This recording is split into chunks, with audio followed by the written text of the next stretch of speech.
नमस्कार मैत्रिणींनो, आज आपण डाळ बाटी तयार करणार आहोत। यासाठी मी इथे घेतली आहे तुरीची डाळ। ही आपण स्वच्छ पाण्याने धुवून घेणार आहोत। 2 ते 3 पाण्याने छान धुवून घ्यायची आहे।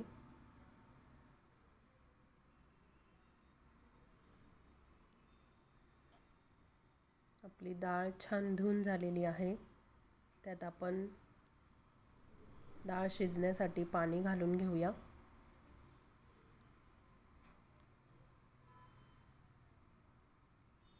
त्यात हळद आणि हिंग घालून घेऊया।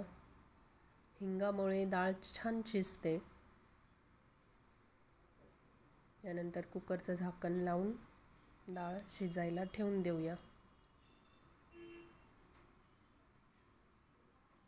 डाळ शिजेपर्यंत आपण बाटीची तयारी करून घेऊ।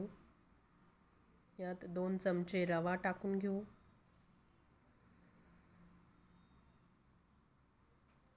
मीठ टाकूया। मीठ थोडं जास्तच टाकायचे, त्यामुळे बाटीला छान चव येते। ओवा पण टाकायचा आहे। ओवा थोडा हातावर घासून घेतला की त्याची टेस्ट छान येते।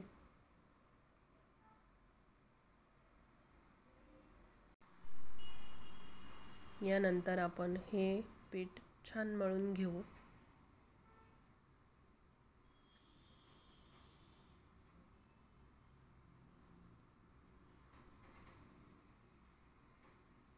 आपलं पीठ छान मळून झालेलं आहे आणि इकडे डाळही शिजली आहे। हे पीठ आपण 10 ते 15 मिनिटं छान भिजू देऊ। बाटीची तयारीसाठी आपण इथे घेतले आहे इडली पात्र।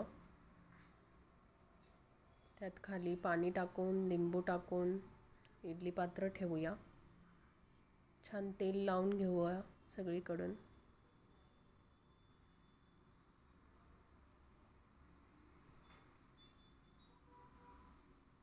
ते गॅसवर ठेवून वाफवण्यासाठी आपण ठेवूया।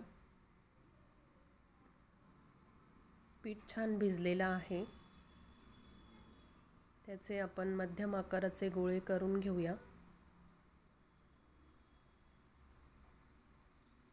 आणि ते आपण पोळीच्या आकारापेक्षा थोडे मोठे आपण लाटून घ्यायचे आहे।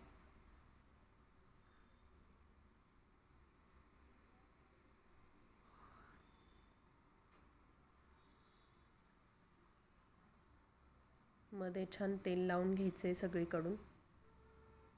रोल करून परत ते फोल्ड करून त्याचा गोळा तयार करायचा आहे। असे वाफवण्यासाठी ठेवायचे। या पद्धतीने मी सगळे गोळे तयार करून घेतलेले आहेत।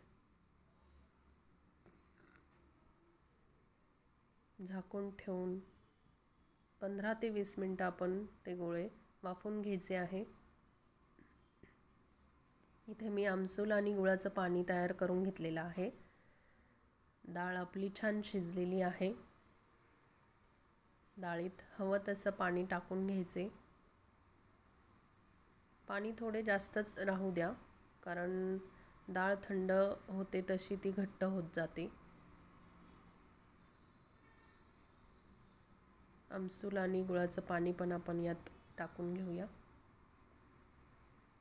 आमसुलामुळे डाळीचा कलर थोडा बदलतो, तुम्ही बघू शकता। इथे आपण फोडणीसाठी खोबरं, लसूण पाकळ्या, आलं, लाल तडक्याच्या मिरच्या आणि कोथिंबीर घेतल्या आहे। खोबरं इथे दळून घेऊया। त्यात आलं, लसणाच्या पाकळ्या ह्या पण दळून घ्यायच्या आहे। फोडणीसाठी मी छोटी कढई ठेवली आहे। तेल घालून घेऊया।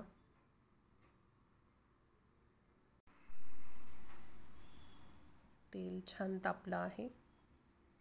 त्यात आपण मोहरी घालून घ्यायची आहे।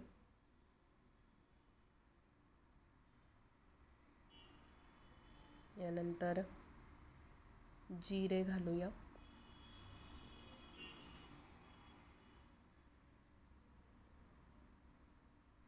तडक्याच्या लाल मिरच्या टाकून घेऊया, कढीपत्ता आणि कोथिंबीर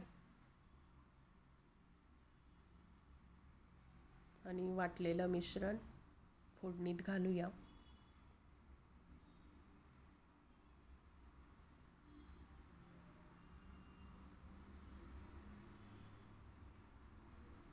मिश्रण छान परतून घ्यायचे आहे. यात लाल मिरची, हळद पावडर आणि थोडीशी धना पावडर टाकून घ्यायची. मिश्रण छान परतले आहे, तुम्ही बघू शकता. यानंतर हे आपण डाळीवर भरून टाकून घ्यायचे.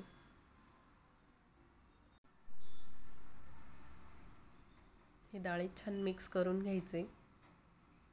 डाळ गरम व्हायला ठेवायची, चवीपुरतं मीठ घालायचे. इकडे आपले बट्ट्या तयार झालेल्या आहेत. सुरी टोचून बघायची. गार झाल्यानंतर इथे मी तेल तापायला ठेवलेले आहे. बाटीचे आपण छान काप करून घ्यायचे. बघू शकता किती छान पुड आलेले आहेत. मध्यम आकाराचे काप करून घ्यायचे आहे.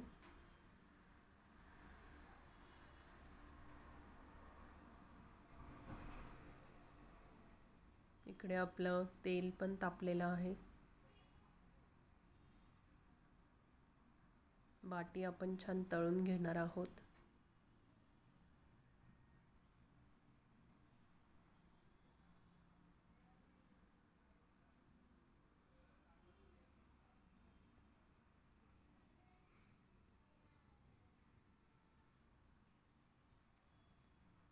छान सोनेरी रंग येईपर्यंत आपण बाटी तळून घ्यायची आहे.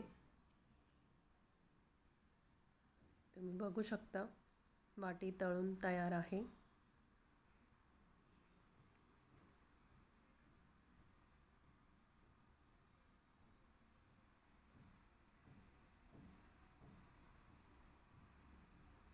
या पद्धतीने आपली डाळ आणि बाटी तयार आहे. यात वरून कोथिंबीर घालून घ्यायची आणि साजूक तूप. डाळ बाटी म्हटली की साजूक तूप आलंच पाहिजे. रेसिपी आवडली असेल तर लाईक करा, शेअर करा, सबस्क्राईब करा. धन्यवाद.